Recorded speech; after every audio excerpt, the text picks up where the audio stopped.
It's time for the biggest story of the day. This is What Made the Cut with JJ and Alex on 97.5, the KSL Sports Zone. Doug Smith brings you this portion of the program, an American Fork, Spanish Fork, and in Linden, nobody knows cars like Doug. Riley, what's up, man? Do you have to host Thanksgiving this year now that you guys have once you like finish building a house, then everybody goes, anyway, waiting on that invite. Riley, are you finished with the house already? Absolutely, yeah. No, in fact we were in last summer, so we hosted last year. We hosted my side, set to host my family side again, but my wife's older brother who lives in Eastern Washington. Anyway, they couldn't travel, so we said let's pick up and go to you. So you mentioned JJ's on his way. I'm on my way to McCall, Idaho. Yeah, so they're out in Moses Lake, and that's like the closest thing we can get to a midway point that makes it easier pretty, travel. Man. McCall's pretty, my mom's from Moses Lake. It's not. My mom's from Moses Lake. It's not pretty. I mean, come on. Yeah, well, Moses Lake has the unique distinction of being. You guys remember on Oh Brother Where Art Thou? George Clooney has the line that's similar to this, but like Moses Lake has found the spot in the United States. It's 4 hours from anywhere that anyone wants to 1,000%. But yeah. I'm driving through Bronco country right now, thinking about the Ags and if they can play spoiler. I know the Broncos got a spot in the Mountain West Conference Championship on the line this Saturday. Aggies obviously, fallen maybe a little bit short, losing that UNLV game, losing that New Mexico game of maybe their expectations. Yeah, but that Fresno win was awesome, man. They got the bowl eligibility, year one of Bronco. Come on, that's like the 05 Bronco when I was in school when it came around. That's what I'm saying. So, the two previous games, obviously, go down and kind of get dog walked by New Mexico, and then they lost that UNLV game that they absolutely shouldn't have lost. Like, God bless that poor kicker. Turn around, wouldn't take that Fresno game on the road, and now they can go 6-0 at home and spoil Boise's season. And I can't tell you how much better 7-5 looks than 6-6. So anyway, just driving through, wishing all the bad luck on all the Boise State Broncos around. Yeah, and they get so annoying with all that stuff because you're like, I've never seen a town that leans into a college, just a college sports program as being the only thing that matters, in their entire life. You go into every gas station and just like everything is BSU stuff, and you're like, man, this Boise State crowd, it's a special group. However, Riley, let's dip in on this one. I want to get your thoughts on the college football playoff. When you watch that thing play out and you see the rankings come out and you see kind of how things are set up, do you look at this and just go, there's no the only way that BYU gets into that to that college football playoff conversation is just winning the conference championship game, which of course they'd have to win against UCF tomorrow, but even beating Texas Tech for a second time seems like a tall order. Well, yeah, absolutely it does. Well, first of all, you said thoughts on college football playoff. Like, I sit back and laugh. Like, did we think this was going to play out differently? Any other way than I it's wanted currently it playing to. out? I had hopes. like, come on.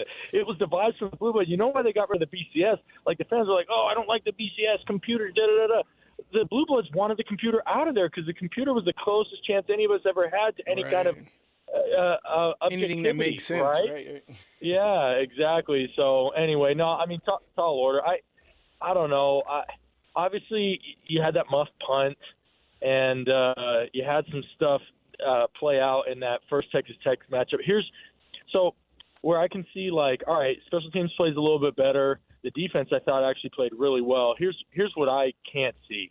Where were the cracks, like where were the doors that were cracked open that BYU can, pry open with BYU's offense against that Texas Tech defense? That's what I didn't see any, and that's why. Now, look, first of all, disclaimer, like, take care of business against Central Florida. But what I don't see in a rematch is, like, how do you move the ball and put points up on the board? And anyway, so while I'm excited for my Cougars and always hopeful, I'm probably not to the point of being optimistic yet. And that, honestly, that has more to do with the strength of the Texas Tech defense than it does any deficiencies in the BYU offense, which I think has been surprised for the positive in so many ways this season. One of the things, Riley, that we've been watching, of course, along the way here is how BYU, you always look for kind of indicators that BYU's gotten better over the season. What's been the thing for you that you look at and you go, okay, That's gotten better. That's why this team right now is where they're at, on the verge of getting their 11th win of the season. I mean, it was already strong, and maybe I'm just a little bit over-indexing on the recency bias, but I love the way that L.J. Martin and that offensive line closed the door in that game against Cincinnati. I mean, the physicality, so that shoulder looks good. They had that third down. I think it was like a 3rd and 3 or 3rd and 4, and Cincinnati ran a nice stunt, had a free runner, and LJ stones the dude in the hole, bounces off, gets the conversion, and 2 plays later ran the touchdown to seal the game. So for me, that's what it is. It's the ability to it's that Michigan style, that Jim Harbaugh, like everybody in the stadium knows you're going to run it, and you do, and you still accomplish your goal. That's just awesome. I don't think BYU had that at the beginning of the season, but they sure do now. Yeah, I actually want to get your vibe on the entire season, what this feels like. From all of the drama that's been going on in the offseason, from Ratzlaff leaving and then Bear Bachmeier, true freshman, coming in. And you're a quarterback, you're a former quarterback and a former player from them. But what does this mean for not necessarily BYU fans? I know you can speak for BYU fans, but BYU players and everybody that's been a part of this program is the type of season this is. What does it mean from your perspective? I'm going to give you it means you better pony up and pay those coaches, because honestly, the reproduction, I think the continuity, the only way that you're able to withstand all of the turmoil of the off season is with and I believe you can track a statistic, right? Like the different positions on the staff and the different coaches and how long they've been together and their tenure. And BYU, I think, if not top in the country, is amongst the tops. I don't think there's any way you weather it without that staff being in place. And so if you can acknowledge that, then you got to do everything in your power to keep that going, because I think that's a little bit of a magic sauce there for the program. But then the second thing is just proud of the players and proud of the leadership. They had senior and upperclassmen leadership that extended beyond the high-profile positions at quarterback. Now, granted, on defense, I think everybody expected Jack Kelly and Isaiah Glasker to come back and lead that defense, which they absolutely did. But then those guys have gone through the ringer in terms of injuries, where they haven't maybe been to playing at 100%. Kelly's missed some games.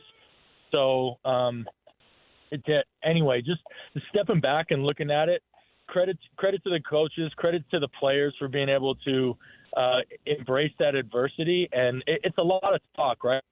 The team actually did it, and that makes you really proud as an alum and as a fan to sit back, and here we are at 10-1, chance to beat 11-1, take one step forward. I mean, last year at this time, BYU needed help to get into the Big 12 championship game, and the chips didn't fall in their favor. Right. This year, they took that one step forward. They've got their destiny in their own hands and in their control, that if they take care of business against Central Florida, then they're in the championship game. And then once you're in the game, you just keep telling yourself that any given Saturday. How does UCF get taken care of this week then? Because, and I think a lot of it has to do with the mental side of it. I do think that this is a team that has grown up mentally. Like, you think about this team from 2 years ago, and not just the mental aspect of it, but even like the run game part. That was the worst part of that team's game, and then to be flipped around and have it to where it is right now is bonkers. Just a couple of years later, but what do they do, or how do you avoid a shortfall against a team that, on one hand, feels like that they're not even that into it, and even though they're in a much better spot than they were last year, at least their coach is going to stick around, because Gus Malzahn basically quitting is on his way out the door of that press conference against Utah last year down in Orlando, their last game of the year. But how do you avoid just coming up short and showing up without that mental toughness? Yeah, we got together.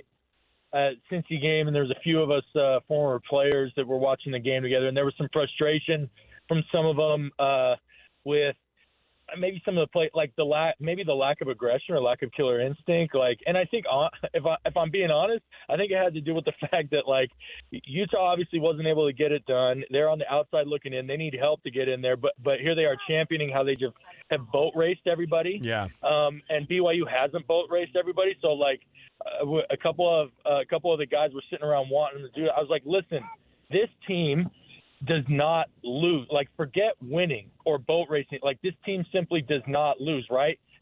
Mike McDaniel said it earlier this season. Before you can win, you have to not lose. This team is experts at not losing. So I think that's going to bode well for them going into the UCF match. They simply don't give the ball away. They don't give you – if you don't create your own air to breathe, they don't give you any air to breathe. And I think a team like UCF, it's set up to go in there and take care of business. Yeah, man, and I don't think people understand how important that is. Yeah, Utah's championing, but that's the only weapon they got. They got to throw it out there to get something going. But I do agree. Alex and I were just talking about this. It's just like, it used to be measured on when you wins and losses, right? And, when you go back and look at a season from 5 years ago, you're saying how many wins did they have versus how many losses that they have, right? And so at the end of the day, that's all should matter, man. But absolutely loved it. And so you, from former quarterback position, and you've seen all these BYU quarterbacks over the years, what is your impressions on Bear Bachmeier this year and finishing out, and how sure are you that he's going to be able to do the job here come Big 12 championship and CFP? So, first of all, I got the chance to went to the first game. It was actually a TCU game, and sorry, got some distractions and noise going on in the car. But the TCU game, here was what I said. However thick you think Bear Bachmeier is, he's thicker. Right. And like Centaur, whatever was he's the Portland State guy said. Yeah, he's a goddamn centaur. Yeah. Yeah, it was incredible, guys, to like see him come out of the locker room and like stand next to him. It was crazy. So anyway, there's no way that a freshman that's built like a normal freshman does that. So that's talking about his physical tools and his physical gifts. But then let's talk about his mental gifts. And this is a guy like that. He has no ego. Like he plays no hero ball. He is 100% in for the team, and he just has the complete self-control to be able to to be able to do whatever needs to be done for the team without without going back into his high school mode. It's like, you know what? I took this over out there in Murrieta, California. I'm going to be able to take it over here in Provo. You don't see any of that, and boy, the fact that they've got him for. And I talked about ponying up to pay the coaches. You better believe they're going to have to pony up to pay him. But he's been extraordinary. All right, Riley Nelson, BYU quarterback, of course, somebody who we dip in all the time on these seasons to be able to kind of get some perspective on not just the quarterback position but this team overall. But have fun on the drive up there. Stay safe with all those kids packed into that thing, man. I know the vibe of trying to get everybody into one place, and it's a tough deal. Doing a phone interview is a tall task. I bet you do. Congrats to the Nelson family for keeping it in check while while you guys were driving there. But you know what? It's probably Sister Nelson who needs all the kudos for keeping everybody quiet. That's right, and all the support and the praise. Listen, Little League's over. I gave you the recap last time I was on with you. Our youth season ended not how we wanted, but it ended proud. But now that I'm done.